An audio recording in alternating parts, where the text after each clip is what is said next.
शिवसेना प्रमुख स्वर्गीय बाला साहब ठाकरे का आज स्मृति दिन है और आज स्मृति दिन के मौके पर फिर एक बार दोनों ठाकरे भाई यानी राज ठाकरे और उद्धव ठाकरे इकट्ठा यहां स्मृति स्थल पर श्रद्धांजलि अर्पित करते हुए दिखाई दिए।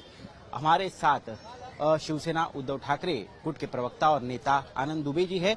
उनसे जानने की कोशिश करेंगे आखिरकार ये जब दृश्य महाराष्ट्र देखता है कि दोनों भाई इकट्ठा आते हैं, एक पारिवारिक जो माहौल है वो तो बनता ही है, लेकिन महाराष्ट्र की राजनीतिक समीकरण बदलने की ताकत भी ये दृश्य रखता है। आप किस तरह से देखते हैं? आज का दिन हम सभी शिव सैनिकों के लिए, खासकर मुंबईकरों के लिए बड़ा ही भावनात्मक दिन होता है।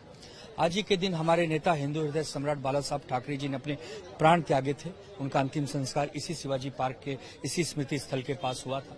तो हम सबके लिए हमेशा आज बड़ा ही गमगीन दिवस होता है और उनकी विचारधारा को अपने जीवन में आत्मसात करने का वो याद भी आता है कि कैसे साहब ने हिंदुओं को इकट्ठा किया, कैसे मुंबई में, महाराष्ट्र में मराठी मानुस के लिए एक लड़ाई लड़ी गई, कैसे लोगों के अधिकार को दिलाने के लिए उन्होंने तपस्या की। वो सब कुछ स्मरण का आज दिवस है और आज आंखें इसलिए भी नम है क्योंकि आज वो ठाकरे बंधु जिनको पूरा महाराष्ट्र देखना चाहता है, आज वो इस स्मृति स्थल पर इकट्ठे आकर बैठे और जब दोनों ने आकर उनको प्रणाम किया उनके स्मृति को, तो इस आपके माध्यम से दृश्य सब देख भी रहे हैं।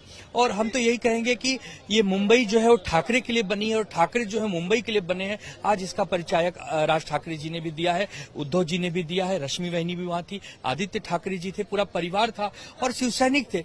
तो हम सब इस क्षण को अपने दिल में, अपने स्मरण में हमेशा कैद कर लेते हैं, याद कर लेते हैं, क्योंकि ये चाहे 23 जनवरी हो और चाहे 17 नवंबर हो, ये दोनों दिन हम शिवसैनिकों के लिए बहुत महत्वपूर्ण माना जाता है। और राज ठाकरे जी का आज इस स्मृति स्थल पर उद्धव जी के साथ मंच पर बैठना और उनको प्रणाम करना हम सब के लिए बहुत ही भावनात्मक दृश्य रहा।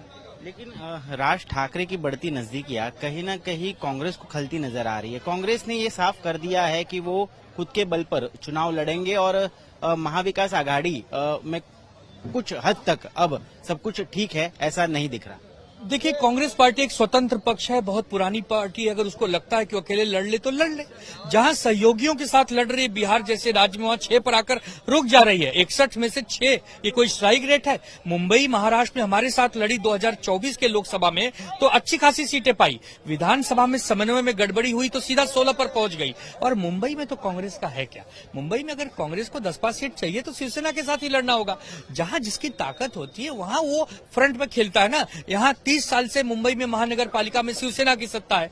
हम उनके दोस्त हैं, हम उनके मित्र हैं। हम उनको यही कहेंगे कि महाविकास आघाड़ी बनकर भारतीय जनता पार्टी के कुनीतियों को रोकना है तो हमारे नाव पर बैठ जाइए। हमारी नाव आपको इस संकट से पार करा देगी, वरना मझधार में जाके आपकी नाव डूब जाएगी। 2-4 सीट लेके क्या करेंगे आप? न पक्ष के लायक रहेंगे न विपक्ष के लायक रहेंगे। इसीलिए कांग्रेस को एक दोस्त होने के नाते हम यही निवेदन करेंगे, सलाह देंगे कि जैसे आपके वर्षाताई गायकवाड़ लोकसभा सदस्य बन गई, शिवसेना ने मेहनत की थी, वैसे महाराष्ट्र में बहुत सारी जगह हमारे शिवसैनिकों ने मेहनत की तो आप लोकसभा में पहुंच गए। वैसे अगर महानगर पालिका में आपको सत्ता के करीब आना है तो शिवसेना के अलावा कोई पर्याय नहीं है। फिर भी आपको लगता है कि आप ताकतवर हैं तो बिहार में आपकी ताकत हमने देख ली है, अभी पश्चिम बंगाल में आपकी ताकत देखने वाले हैं हम लोग। हम आपकी बहुत ताकत देखते हैं। आपकी इतनी ताकत होती तो आप कितने चुनाव कब से लड़ रहे हैं और हार रहे हैं उसकी कोई संख्या नहीं है। आजकल लोग कहते हैं ना कि चुनाव हारना है तो कोई कांग्रेस से सीखे। जब ऐसी चुटकुले बनते हैं फिर भी हम आपके दोस्त हैं तो आपको तो समझना चाहिए ना कि दोस्ती हमें भी आती है निभाने। दुश्मनी करनी है तो हम तो जानी दुश्मन है।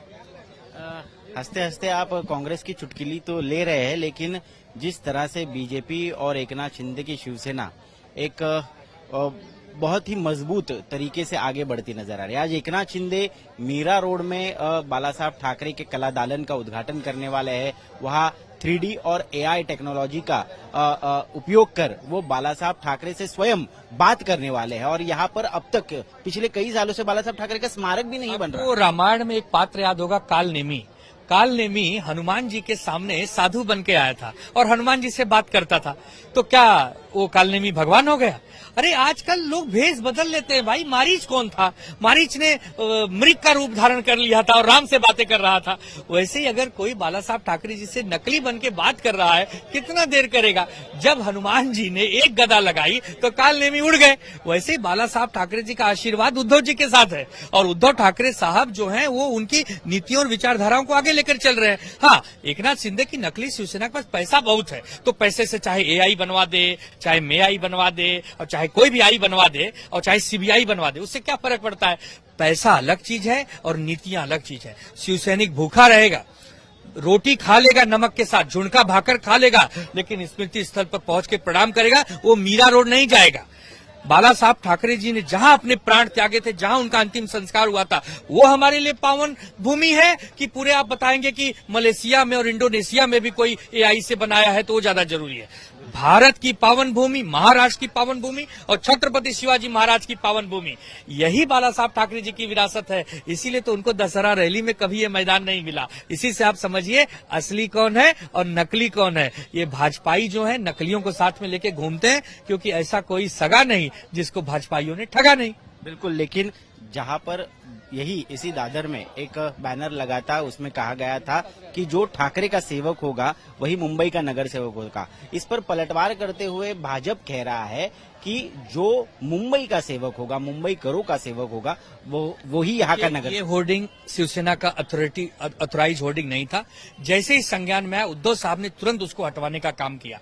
मुंबई में शिवसेना समाज सेवा करके नगर सेवक का काम करती है। 80% समाज सेवा, 20% राजनीति। तो हम लोग तो सेवक हैं। शिवसैनिक का नाम सेवक होता है। 24/7 और 365 डेज सेवा करते हैं। हम लोग मुंबई के चरणों में नतमस्तक होते हैं। आई मुंबा देवी से प्रणाम करके अपने चुनाव की हम लोग तैयारी करते हैं। तो हम लोग किसी के हमारे जो ठाकरे परिवार है वो किसी को नहीं कहता कि हमारे सेवक बनिए। ठाकरे परिवार कहता है हम खुद मुंबई के सेवक हैं। जब ठाकरे परिवार खुद सेवक बनने बोलते हैं अपने आप को, तो इसमें कोई होर्डिंग लगा दिया तो कोई हमें बदनाम करना चाहता है। इसमें भी लग रहा है भाजपाइयों की कोई चाल है। इसकी भी जांच होनी चाहिए, लेकिन जांच करेगा कौन? सीबीआई उनकी, ईडी उनकी, पुलिस इनकी, तो जो मर्जी कर दे। लेकिन हमारा एक एक शिवसैनिक आदरणीय ठाकरे साहब के साथ कंधे से कंधा मिलाकर मुंबई की सेवा और महाराष्ट्र के 28 महानगर पालिकाओं की सेवा के लिए कमर कस चुका है, कंधा सजा चुका है और तैयारी में लग चुका है।